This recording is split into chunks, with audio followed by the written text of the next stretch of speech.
सीताकराब्जं स्वकरेण गृह्णन् इदं कथायाः मधुरान्तकं नौ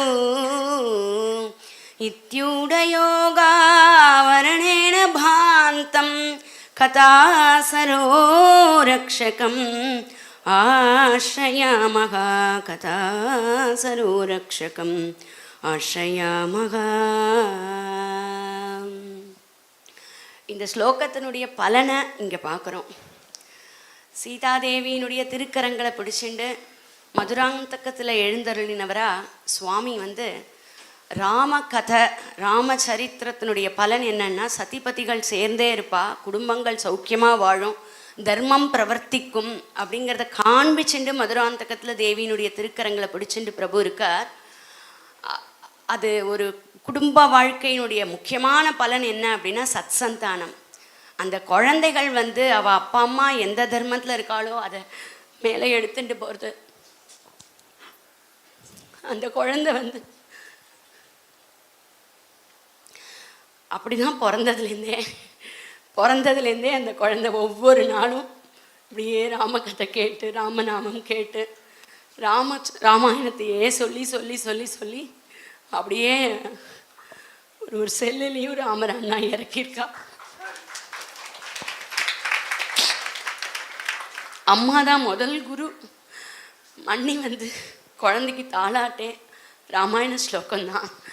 ராத்திரி குழந்தைய மடியில் பக்கத்தில் படுக்க வச்சுட்டு ஒரு ஸ்லோகத்தையும் எடுத்து இப்போ அதை எப்படி நிதானமாக தீர்க்கமாக கம்பீரமாக உறக்க சொல்லித்தோ அப்படி உட்காந்துண்டு ஒரு வயசு 2 வயசு குழந்தை தான் ஸ்ரோதா.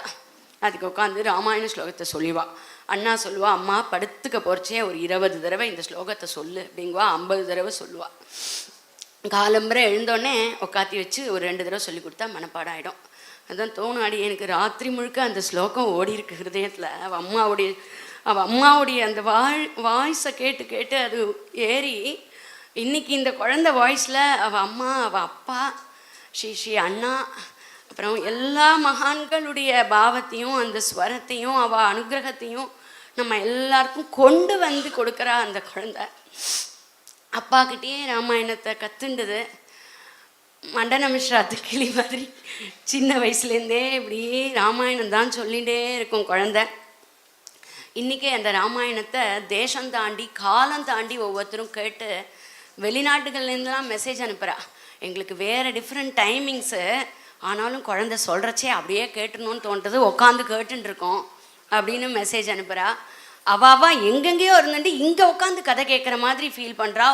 ஒரு வாயிலேருந்தும் பிரத்யக்ஷம் இவ தரிசித்தம், நாங்கள் கேட்கல பார்க்குறோம் அப்படிங்கிறா. அப்படி பார்க்கறதுங்கிறது ஏதோ சொல்லி கொடுத்து மனப்பாடம் பண்ணி ஒப்பிக்க வச்சு டைமர் போட்டு கொடுத்தெல்லாம் வர்றதே கிடையாது. அது வால்மீகே பாவிதாத்மனகாங்கிற மாதிரி ஆத்மாலேருந்து வருது.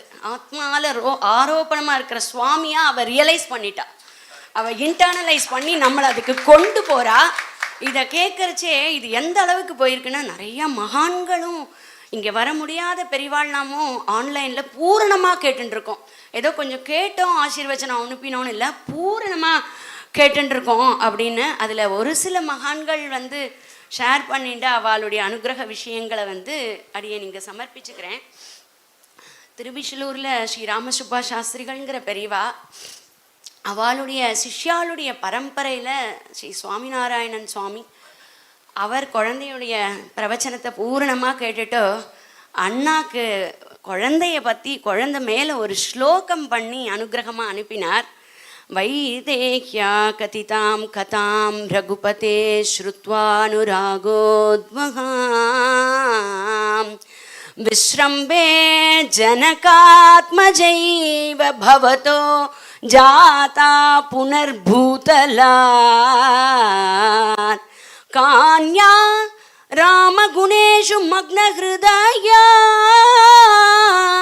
ப்ரூயாத் கதாஃப் பிரேயசகா யாப்யோ தர்மருச்சிஹி பவேத் தனுபிருதாம் பக்திஃ பராம் ராகவே பக்திஃ பரா ராகவே. இந்த ஸ்லோகத்தோட அர்த்தம் வைதேகியால கதிதாம் ரகுபதேகே ரகுபதேகே அனுராகாத்து உத்வகாம், ரகுபதியினிடத்துல ஆறா காதலால தோன்றின அவருடைய அந்த கதையை வைதேகியினுடைய வாயினால ஸ்ருத்வா கேட்டுட்டு யாபியகா தர்ம ருச்சிகி பவேத் தனுபிருத்தாம் பக்திப்பராகவே. கேட்குறவாளுக்கு எல்லாருக்கும் 2 விஷயம் முக்கியமாக கிடைக்கும். ஒன்று என்னன்னா தர்மத்தில் ருச்சி. அண்ணா சொல்கிறச்சே அறம் செய்ய விரும்புன்னு தான் பெரியவாள்லாம் சொல்லியிருக்கான். அறம் செய்யறத கூட மெக்கானிக்கலாக பண்ணிவிடுவோம். இந்த தர்மம் பண்ணால் இந்த பலன் அதனால பண்ணிவிடுவோம். ஆனால் தர்மத்தை ஆசைப்பட்டுண்டு பண்ணணும். அதை இந்த குழந்தையோடைய பாவத்திலேருந்து அந்த பெரியவா அதை அழகாக எடுத்து கொடுக்குறா. தர்மத்தில் ருச்சி ஏற்படும். தர்மம் பண்ணணும்னு ஆசை வந்துடுத்துன்னா பண்ணியான்னு கேட்கறதுக்கு பக்கத்தில் ஆள் வேண்டாம், ஆட்டோமேட்டிக்காக நம்மளால் முடிஞ்சது பண்ணுவோம். ஸோ தர்மத்தில் ருச்சியும், ராகவே பராபக்தி, ராமரிடத்தில் நிச்சலமான ஒரு பரமமான பக்தியும் ஏற்படும். அப்படிப்பட்ட இந்த குழந்தை இருக்காளே விஸ்ரம்பே ஜனகாத்மஜா ஏவ பவதா ஜாதா. சாக்ஷாத் ஜனகாத்மஜையான ஜனகநந்தினியான சீதாதேவியே உங்களுக்கு தோன்றிட்டா. கா அன்யா ராம குணேஷு மக்ன ஹிருதயா ப்ரூயாத் கதாகா பிரேயசகா. வேற யாரால அந்த பிரியனான ராமனுடைய கதையை இப்படி ராம குணத்திலேயே முழுகி முழுகி முழுகி யாரால சொல்ல முடியும் அப்படின்னு குழந்தைக்கு ஒரு அனுகிரகமாக இந்த ஸ்லோகத்தை அனுப்பிச்சு வச்சார். அப்புறம் ரொம்ப முக்கியம், எங்கேருந்து வந்தது அப்படிங்கிறச்சே அந்த ஸ்ரீ அண்ணா பிரேமிக்க வம்சோத்பவ அண்ணா கிட்டா தாத்தா அப்படின்னு. நம்மெல்லாம் கிட்டா தாத்தாங்கிறோம், அவன் நம்ம தாத்தா அப்படிங்குவோம். நம்ம தாத்தா நம்ம பாட்டி. நான் முதல்ல அம்மாவை சொல்லிவிட்டு அப்பாவை சொல்கிற மாதிரி அவளுக்கு மண்ணிக்கிட்ட இருக்கக்கூடிய பக்தி. அவள் கையில் ஒரு மோதிரம் போட்டுருப்பா. தினம் இங்கே வந்தோடனே அதை கழட்டி இப்படி வச்சுட்டு பிரவச்சனத்தை ஆரம்பிப்போம். முடித்தோடனே எடுத்துகிட்டு போவோம். அது ஒரு நாள் தெரிஞ்சுட்டேன். அது என்ன அப்படின்னா, பெரியமண்ணி அவளுக்கு ஆசீர்வாதம் பண்ணி போட்ட மோதிரம். அந்த குழந்தை அதை எடுத்துன்னு இங்கே வச்சுட்டு பெரியமண்ணி என் பக்கத்தில் உட்காந்துட்டு கதை கேட்டுருக்கா. நம்ம பாட்டி உட்காந்து கதை கேட்குறா அப்படிங்கிற பாவத்தோடு அது அப்படி பூரண அனுகிரகம் அந்த குழந்தைக்கு. பாட்டி தான் முதல்ல தாத்தாட்ட அழைச்சின்னு போய் குழந்தை கதை சொல்கிறது கேளுங்கோ, குழலினிது யாழினிது என்பர் தம் மக்கள் ராமாயணம் கேளாதவர். ராமாயணம் சொல்கிறதுக்காக தான் குழந்தை. அதை கொண்டு போய் தாத்தாட்ட விட்டு குழந்தை ராமாயணம் அப்படின்னு 5 வயசில் பாட்டி கொண்டு போய் விட்டா. தாத்தா சந்தோஷமாக கேட்டார். 2015 சீதா வல்லப் குஞ்ச் அயோத்தியாவில் நம்ம ஆசிரமத்தோட பிரதிஷ்டைக்கு குழந்தைக்கு அப்போ லக்பக் 6 வயசு இருக்கும். அங்கே பிரவச்சனம் பண்ணித்து குழந்தை சந்நிதியில் தாத்தாக்கு நேர ராமர் சன்னதியில் நிருத்தியம் நடனம் ஆடித்து எல்லாம் ஆனந்தப்பட்டா. பூரிச்சு போனா ஸ்ரீ அண்ணா. அப்படியே பூர்த்திக்கு குழந்தைய ஆசீர்வாதம் பண்ணா. அந்த ஆசீர்வாதத்தோட பிரகடனம் என்னன்னா, அங்கேருந்து கிளம்பி காசிக்கு அழைச்சிட்டு போய் விஸ்வநாதருடைய சன்னிதானத்தில் தாரக மந்திரத்தை அந்த வயசில் உபதேசம் பண்ணா. இன்னி வரைக்கும் குழந்தை அதை அப்படியே விடாமல் ஜபிச்சுட்டு இருக்கா. ராமேதி ராமேதி சதைவ புத்தியா விசிந்திய வாச்சா ப்ருவதி தமேவன். ராம குணேஷு மக்ன ஹிருதயா. அந்த மகானுடைய பாவமும் அண்ணா எடுத்து கொடுத்த தாரக மந்திரத்தால் மூழ்கின பாவமும் இப்படி இருக்கு. ஒரு சில குட்டி குட்டி பூந்து தான் அப்படி எனக்கு சொல்லறதுக்கு நேரம் இருக்குது. சொல்லலாம், அவனவாக மாதிரி நம்ம சொல்லலாம். இந்த குடும்பத்துடைய ராமபக்தி, ராம கைங்கரியம், தர்மச்சிந்தனையும் சொல்லிகிட்டே போகலாம். அப்படி சொன்னேன் இல்லையா ஆரம்பத்துலேயே, அம்மா அப்பா இப்படி தான் வளர்த்துட்டு வந்தா பதே. அண்ணாவை பொறுத்த வரைக்கும் குழந்தை மேக்ஸ் கற்றுக்கணுமா, அது ராமாயணத்துக்கு என்ன யூஸ்? சயின்ஸ் கற்றுக்கணுமா, அது ராமாயணத்துக்கு என்ன யூஸ்? பாட்டு கற்றுண்டா ராமாயணத்துக்கு அதனால என்ன பலன்? சம்ஸ்கிருதம் கற்றுண்டா ராமாயணத்துக்கு என்ன பலன்? ஒவ்வொன்றுமே ராமாயணத்துக்காக எல்லாம். நீ மூச்சு விடுறியா, ராமாயணத்துக்கு என்ன யூஸ்? அப்படிதான் அதுவும் வளர்ந்துருக்கு. அதுக்கு அனுசியூத்தமான தர்மபத்னி அப்படியே பிறந்த குழந்தை. அந்த குழந்தை நிருத்தியங்கள்லாம் கற்றுன்ருக்கு. ஸ்ரீமதி மேகனா வெங்கட்ஜி அவர் இடத்துலேருந்து ராஜலக்ஷ்மி மாமி, லால்குடி ராஜலக்ஷ்மி மாமிகிட்டேருந்து பாட்டு ஆசாசியாக சொல்லி தருவா. அவள் குழந்தை நிறைய ஹரிக்கத்தையெல்லாம் பண்ணணும்னு சொல்லி தருவா. அது ராமபக்திக்கு இன்னும் புஷ்டின்னு கற்றுக்கும். அது அப்படி பாட்டு கற்றுண்டா. களரி பயத்து கிருஷ்ண பிரதாப் சார்கிட்டேருந்து அங்கே களரி பயத்து முதலியவைகள்லாம் கற்றுண்டு ஆசிரமத்தில் வளர்ந்துட்டுருக்கு. சின்ன வயசுலேருந்து பிரதானமாக ராமாயணம் மாதிரி அண்ணா எடுத்து வச்ச இன்னொரு விஷயம் அவளுக்கு என்னென்னா யோகம். ஆசனம், பிராணாயாமம், கிரியைகள் விடாமல் பண்ணுவாள். ஏன்னா ஆத்ம சுத்தி அடையறதுக்கு, புரிஞ்சுக்கிறதுக்கு, அனுபவிக்கிறதுக்கு, அது அடையப்பட்ட வஸ்துதான் சொல்லுவா. ஆனால் அது இருக்குங்கிறத அனுபவிக்கிறதுக்கு பாதையில் இருக்கக்கூடிய உபாதிகளை கிடைக்கணும்.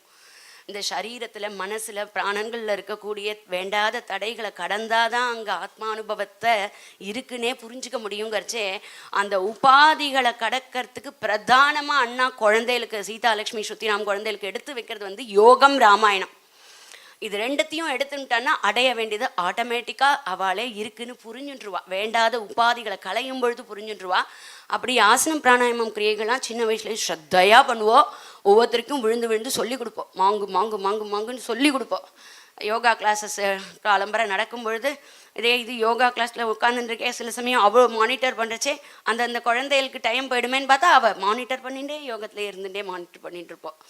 அப்படி யோகத்தை எடுத்து கொடுத்ததுனால தான் நாமம் எடுத்து வைக்கிறச்சே அந்த ஜப்பத்தோட ஆழம் புரியறது. வெறும நாமம் சொன்னால் கூட புரியுமோ புரியாதோ, காலைன்னு புரியலாம். ஆனால் அண்ணா வந்து சொல்லுவா ஒன் ஸ்ட்ரோக் ரியலைசேஷன் அப்படின்னு. அப்படி ஒன் ஸ்ட்ரோக்கில் புரியணும்னா அது வந்து விழர்ச்சே அந்த ஹிருதயம் ரமணீயம் பிரசன்னாம்புகு சன்மனுஷ்ய மனோயத்தான்னு சுத்தமான ஹிருதயமாக இருக்கிறச்சே, அந்த போகிற பாதையை சுத்திப்படுத்திட்டா, அந்த யோகத்தால் திருடமாக்கிட்டா. அதனால பாவிதாத்மாவான யோகமாஸ்திதனான வால்மீகி பகவான் எப்படி ராமாயணத்தை அனுபவிக்கிறாளோ அது மாதிரி ஸ்ரீவைதேகிக்கு மட்டும் இல்லை, அங்கே இருக்கிற 70 குழந்தைகளையுமே 80 குழந்தைகளையுமே இப்படி தான் வளர்த்துன்னு வரா. குழந்தைகளுக்கு பாராயணத்தை கையில் எடுத்து கொடுக்கறதுக்கு முன்னாடியே ஒவ்வொரு ஸ்லோகத்தை பிரித்து அர்த்தம் சொல்லி கொடுத்து அதை அனுபவிக்க வச்சு அப்படி பண்ணிட்டு பாராயணத்தை எடுத்து கொடுக்கறச்சே, அந்த ஹாலில் ஒரு 70 பேர் பாராயணம் பண்ணுவா. 70 பேர் 70 இடம் பாராயணம் பண்ணிட்டு இருப்பா. ஒருத்தர் இன்னொருத்தரால் டிஸ்டர்ப் ஆக மாட்டா. அவாவாளோடது அப்படியே முழுகி ஒரு இடத்துல அயோத்தியகாண்டம் ஓடின்னு இருக்கும், ஒரு இடத்துல பிரகஸ்தவதம் நடந்துட்டு இருக்கும், இன்னொரு இடத்துல யாத்ராதானம் நடந்துட்டு இருக்கும், இன்னொரு இடத்துல அரண்யகாண்டத்தில் ராமர் விரக்ஷாத் விரக்ஷம்னு போயின்னு இருப்பார், இன்னொரு இடத்துல ஜடாயு மோட்சம் நடந்துட்டு இருக்கும். அந்த ஹாலில் நுழைஞ்சாலே ராமாயணத்துக்குள்ளே நுழைஞ்சிட்டோமோன்னு இருக்கும். ஒவ்வொருத்தரும் அனுபவத்தில் இருக்கிற மாதிரி அவளுடைய ஸ்ரத்தை, அவளுடைய தன்மைக்கு தகுந்த மாதிரி பிடிச்சின்னு போகிறதுக்கு பக்கத்துலேயே அனுசாசனம் பண்ணிட்டு இருக்கக்கூடிய ஆச்சாரியன், அவருடைய பத்னி, அவருடைய புத்திரி அப்படிங்கிறச்சே அந்த குழந்தையும் அப்படியே அதை ஸ்வீகரிச்சுண்டு அதில் தான் அப்படி யோகத்தோட பேஸில் வாழ்ந்துன்னு வருது. நிறைய கான்ஃபரன்சஸ், கேம்ப்ஸ் விதவிதமாக பிளான் பண்ணி எப்படியெல்லாம் கொண்டு போய் ராமாயணத்தில் சேர்க்கலாம் அப்படின்னு பண்ணுவா. ஒரு தடவை அந்த மாதிரி ஒரு கான்ஃபரன்ஸ், இந்த கான்ஃபரன்ஸ்க்கு பலவித ராமாயண ராமர் சம்பந்தமான சம்பிரதாயஸ்தர்கள் எல்லாம் கூப்பிட்டு அவளாம் ராமாயணத்தை எப்படி அனுபவிக்கிறா, அப்புறம் தென்னிந்தியாவில் எப்படி அனுபவிக்கிறா, வட இந்தியாவில் எப்படி அனுபவிக்கிறா அப்படின்னு அங்கங்கேருந்து இருக்கக்கூடிய மகான்கள், அந்த பரம்பரையில் வந்த பெரியவாள்லாம் வந்து குழந்தைகளுக்கு அந்த பரம்பரா விஷயங்கள்லாம் எடுத்து சொல்லுவா. அதான் ராமாயணம்னு அஸ் அ ஹோல் பேக்கேஜ். எங்கெங்கெல்லாம் ராமாயணம்னு என்னென்னலாம் இருக்கோ எல்லாத்தையும் தெரிஞ்சுட்டு அதில் உள்ளங்கை நெல்லிக்கனி மாதிரி இருக்கக்கூடிய வால்மீகியத்தினுடைய ஸ்தானம், ராமருடைய ஸ்தானம், ராமருடைய பாவம், அதை அப்படியே முழுக்க இறக்கணும். ஒரு ஜென்மா போராது ராமாயணம் கற்றுக்கிறதுக்கு. நான் இதையும் கற்றுட்டேன் அதையும் டிக்கு போடுறதா இருந்தால் ராமாயணத்தையே தொடக்கூடாது, அது அபச்சாரம். அதுக்காக ஜென்மனின்னு எடுக்கணும். எடுத்து ராமாயணம் படித்து புரிஞ்சுன்னு அனுபவிச்சு கைங்கரியம் பண்ணி மாளவே முடியாத ஒரு பெரிய மகத்தான வாழ்க்கை எடுத்து கொடுத்துருக்கார் சுவாமி. அவர் பண்ண கான்ட்ரிபியூஷன் குழந்தை நேற்றுக்கு சொன்னா இல்லையா, உலகத்திலேயே அவா தானம் பண்ணுவா, எல்லா தானத்தோடையும் பெரிய தானம் நம்ம கௌசல்யம்மா பண்ணுதான்னு சீதம்மா சொல்றா. அப்படி என்ன தானம் கொடுத்தா அப்படின்னா ராமரை கொடுத்தாளே, பெத்து கொடுத்தாளே, அந்த குழந்தைய அப்படி பெத்து உலகத்துக்காக கொடுத்தாலே. அந்த கௌசல்யா அம்மாவுனுடைய புத்திரனுக்கு சிரசா சாபிவாதைய அப்படின்னு மாமியாரோட அனுசரிச்சுண்டு அவரை நமஸ்காரம் பண்ணி அனுப்புறா சீதம்மா. அந்த செய்தியன்னு பார்க்குறோம். அப்படி ஒரு குழந்தையும் அந்த சம்ஸ்கிருதியில தான் வளர்றது. குடும்பத்தோடு சேர்த்து சம்ஸ்கிருதி கல்யாணம் ஆரச்சி அவாத்தில் ஒருத்தரும் இல்லையேன்னு கேட்டுட்டு பண்ணிக்கிறது இல்லை. எங்கள் மாமியார் எப்படி இருக்கா அவளை போல் நான் இருக்கேன், எங்கள் மாமனார் எப்படி இருக்கார், எங்கள் மாமியார் எப்படி இருக்கா, எங்கள் ஆத்துல பெரியவா எப்படி இருக்கா, அப்படி பார்த்து அவளோட ஐய வச்சுட்டு நான் என்னுடைய சுவாமியை பார்க்குறேன்னு தேவி சொல்லி அனுப்புகிற விஷயத்த எடுத்து சொன்னா இல்லையா. அப்பேற்பட்ட தானம் ராமர் அப்படிங்கிற தானம். அவரை பூர்ணமாக புரிஞ்சுட்டுருணும். அவருக்கு என்னென்னா அவர் எவ்வளோ புரிஞ்சுட்டுருக்காரோ அப்படி புரிஞ்சுக்கணும்னு. அதுக்காக எத்தனையோ விதத்தில் ஏற்பாடுகளில் ஒன்று இந்த கான்ஃபரன்சஸ். அந்த ராமாயண கான்ஃபரன்ஸில் ஒரு சமயம் ராமானந்த சம்பிரதாயம் எப்படி நம்ம தென்னிந்தியாவில் ஜிஆர் சுவாமிகள் மடங்கள்லாம் இருக்கிற மாதிரி ராமானந்த சம்பிரதாயம்ங்கிறது வட இந்தியாவில் ரொம்ப பிரசித்தமான சம்பிரதாயம். அங்கேருந்து ஒரு சில பேரை அழைச்சி இங்கே அந்த சம்பிரதாய விஷயங்களை பகிர்ந்துக்க சொன்னால் அதில் வந்து ஸ்ரீ விஷால் பாண்டே அப்படிங்கிறவர் ராமானந்தருடைய சிஷ்யர். இப்போ இருக்கக்கூடிய ராம்பத்ராச்சாரியார் பீட்டாதிபதியோட சிஷ்யர் அவர். அந்த வால்மீகி ஐஐடிக்கேன்னு நம்மெல்லாம் நிறைய பேர் ராமாயணத்துக்கு உபயோகப்படுத்துகிறோமே ஒரு சைட்டை, அதை உருவாக்கினவாழ்ல அவரும் ஒரு முக்கியமான ஒருத்தர். அவர் வந்திருந்தார் நம்ம ஆசிரமத்துக்கு அந்த கான்ஃபரன்ஸில் ராமானந்த சம்பிரதாயத்தை பற்றி பேசுகிறதுக்கு. அவர் வந்துட்டு இங்கே முழுக்க அனுபவிச்சார் பூரணமாக. இந்த 2 நாள் கான்ஃபரன்ஸ்க்கு மட்டும் வரல, பூர்ணமாக ராமாயண சத்திரம்னு நடக்கும். இப்போ ராமநவமி உற்சவத்தில் ஒரு 10 நாள் ராமாயண சத்திரம்னு காலம்பரலேருந்து ராத்திரி வரைக்கும் ராமாயண பாராயணம் பிரவச்சனம், ராமாயண பாராயணம் பிரவச்சனம், ராமாயண பாராயணம் பிரவச்சனம்னு நடந்துட்டுருக்கோம். அவர் வந்திருந்த பொழுது அவர் அங்கேருந்து திரும்பி போய் அங்கே ராம்பத்ராச்சாரியன் இடத்துல சொல்லிண்டார், இந்த மாதிரி நடக்கிறது அரங்கஜி என்ன நடத்தின்னு இருக்கான்லாம் சொன்ன உடனே எல்லாத்தையும் கேட்டுட்டு சந்தோஷப்பட்டுட்டு அந்த மகான் அண்ணாவோட ஃபோனில் பேசினார். பேசும்பொழுது கேட்கும்பொழுது குழந்தைகள் இருக்காளா அப்படின்னு கேட்டார். ஒரு புத்திரி இருக்கா அப்படின்னோடனே கொடுங்கோ அவகிட்ட ஃபோனை அப்படின்னார். ஃபோனை வந்து குழந்தைகிட்ட கொடுத்த உடனே அவர் வந்து ராமாயண ஸ்லோகம் சொல்லு அப்படின்னார். இது ஒரு ஸ்லோகம் சொல்லித்த சொன்ன உடனே அவர் ஒரு ஸ்லோகம், அவர் சொன்னதை பார்த்தோன்னே அவருக்கு விட்ட ஒரு ஸ்லோகம் சொல்லணும்னு ஒரு ஆசை. அவர் ஒரு ஸ்லோகம் சொன்னார், இன்னொரு ஸ்லோகம் சொல்லினார், அப்புறம் அவர் ஒரு ஸ்லோகம் சொன்னார். இப்படியே வாரம் ஒரு 3-4 தடவை, ரொம்ப பிஸியாக இருக்கிறவா வாரம் ஒரு 3-4 தடவை ஃபோன் பண்ணி பற்றற்றவருக்கு இவளையே பற்று அப்படிங்கிற மாதிரி இவளுக்கு ஃபோன் பண்ணி ஸ்லோகத்தை சொல்லி கேட்டுருப்பார். ரொம்ப பிரியம் குழந்தைகிட்ட. போன வருஷம் சித்திரக்கூட்டம் யாத்திரையாக போயிருந்தபோது குழந்தைய அண்ணா அழிச்சுன்னு போனா அவர்கிட்ட. குழந்தைய பார்த்து சந்தோஷப்பட்டு அனுகிரகம் பண்ணி அவளுக்கு சீதாராம ஷடக்ஷரி மந்திரத்தை எடுத்து வச்சார். அதுலேருந்து விடாமல் அந்த ஜபத்தையும் பண்ணின்னு இருக்கா. இதெல்லாம் அவளுடைய ராமானுபவங்கள். அதுக்கு மகான்கள்லாம் அவளுக்கு பண்ணின ஆசீர்வாதங்களில் சில விஷயங்களை அடியன் பகிர்ந்துட்டேன். இந்த குழந்தை இப்போ வந்து ஃபுல் ஃப்ளெஜ்டாக ராமாயணத்தை சொல்லிடணும் அப்படிங்கிறதுனால வால்மீகியத்தை மட்டுமே வச்சு அங்கங்கே கொஞ்சம் கம்பன் துளசி எடுத்துட்டு சொல்லிட்டா. அதில் எல்லாமும் விஸ்தாரமாக கற்றுன்ட்ருக்கா. அப்புறம் அவளோட இன்னொரு முக்கியமான ஸ்பாட் என்னென்னா ராகவ சதகம். அவ்வளோ அனுபவிச்சு பாடுவா அந்த ராகவ சதகத்தை. ராகவ சதகம், தியாகராஜருடைய கிருத்திகள், அவள் அப்பாவோட அந்த ராமகானாமிர்தம், இதெல்லாமே அனுபவித்து பாடுவா. அதனால் எல்லார் சார்பாக அண்ணா கிட்ட ஒரு விண்ணப்பம், அடுத்த தடவை கீர்த்தனங்களோடு கூடியதான ஒரு ராமாயண பிரவச்சனம் குழந்தையோடு அனுகிரகம் பண்ணணும். மேலே குழந்தை நிறையா ராமாயணத்துக்கு தர்மத்துக்கு இப்படி நிறையா பண்ணிட்டு இருப்பா அப்படிங்கிறதுக்கு பாகவதால பிரார்த்தனை பண்ணிட்டு இப்போ முடிச்சுக்கிறோம். ஜானகி காந்த ஸ்மரணம். சத்குருநா சீதாராம். ஒரு விஷயம் எடுத்து வச்சுட்டு இருந்தேன், பட் நேரம் ஆகிடுமோ அப்படிங்கிற ஒரு இதில் ஒரு மக்னமான ஹிருதயத்தையும் மேலே சொல்கிறது ஒன்று முக்கியமானது விட்டு போயிடுது. அது ஸ்ரீ ராமபத்ராச்சாரியாருடைய விஷயங்கள் சொல்லின்னு வந்தேன் இல்லையா, குழந்தைக்கு ஆசீர்வச்சனங்கள் அவருடையதுன்னு. ஆசீர்வச்சனங்களை நான் படிக்கவே இல்லை, ஆசீர்வச்சனங்கள் கொடுத்தாருன்னு ஒண்டி சொல்லிட்டேன். அது மட்டும் அண்ணாட்ட ஒரு 2 நிமிஷம் எடுத்துட்டு சொல்லிடலான்னு. அது அவள்கிட்டேருந்து வந்த இந்த பத்திரிக்கா, இதில் குழந்தைய பற்றி எழுதியிருக்கா. அதை ஜஸ்ட்டு படித்து காட்டுறேன். அனுவாதத்துக்கு நழி இல்லை, அதனால் அவளோட வார்த்தைகளை அப்படியே படித்து காட்டுறேன். सुश्री वैदेही एक संस्कारशील, सौम्य तथा अत्यंत अनुशासित बालिका है, जिसमें भारतीय सांस्कृतिक मूल्यों के प्रति निष्ठा विद्यमान है. श्रीमद् वाल्मीकि रामायण में उनकी गहन अभिरुचि एवं कथा प्रतिपादन शैली बहुत सरस और मधुर है. श्री वैदेही का वक्तृत्व केवल विद्वत्ता का प्रदर्शन नहीं है, अपितु साधना, श्रद्धा एवं आत्म अनुशासन का स्वाभाविक परिणाम है. संस्कृत, तमिल एवं अंग्रेजी भाषा में उसकी अभिव्यक्ति तथा विषय वस्तु की सरल एवं प्रभावशाली व्याख्या उसकी विशिष्टता का परिचय है. श्री वैदेही की प्रवचनों में आडंबर नहीं, अपितु आत्मनिष्ठा भाव की गंभीर अभिव्यक्ति है. उसकी भाषा मधुर, विचार स्पष्ट एवं अभिव्यक्ति भावनाओं से पूरित होती है. जब वो श्री राम या जनक नंदिनी श्री सीता जी के चरित्रों का वर्णन करती है, तब उसकी वाणी में जो श्रद्धा, भावनात्मकता एवं आत्मीयता प्रकट होती है, वह श्रोताओं के हृदयों को स्पर्श करती है. ஸோ பாஷையை மீறி ஸ்பர்ஷம் பண்ணுறது அவர் சொல்கிற இந்த வார்த்தையை அவளை பற்றி. मैं भगवान श्री राम से प्रार्थना करता हूँ कि सुश्री वैदेही धर्म सेवा के इस पुनीत पथ पर सदैव गतिशील रहें. इस अनुशंसा के साथ मैं उसे अपनी समस्त शुभकामनाएं एवं मंगल अनुशासन प्रदान कर रहा हूँ. इति अनुशंसति राघवीयः जगद्गुरु रामानंदाचार्य स्वामी ராமபத்ராச்சாரியः பத்மவிபூஷணः ஞானபீఠ புரஸ்காரபாக் ஸ்ரீ சித்திரக்கூட்ட துளசி பீட்டாதீஸ்வரः. சீதாராம்.